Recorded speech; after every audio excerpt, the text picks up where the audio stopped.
Although SJR 7 might seem like a deja vu, I'd like to take a minute to explain how it's actually different from the many past versions of the perennial ANWR resolutions.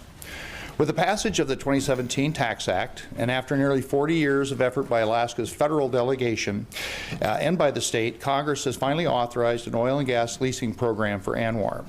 That congressional authorization of ANWR activity is the heart of what makes this resolution differ from many previous versions. Rather than urging Congress to open ANWR, SJR 7 urges the executive branch, specifically the Department of Interior, to stay the course on a leasing program. A leasing program which has just taken an important early step in the regulatory process with the publication of a draft environmental impact statement in December. Madam President, that's what's different about this version of ANWR, of an ANWR resolution. However, much of the rest remains the same.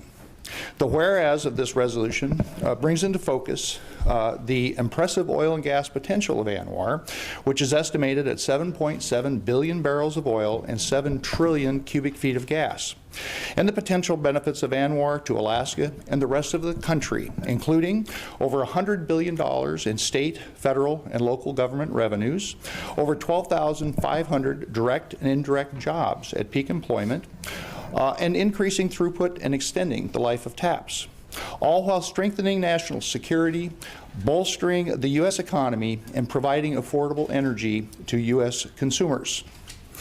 This resolution also highlights advances in oil field technology that have been made development footprints a fraction of what they once were.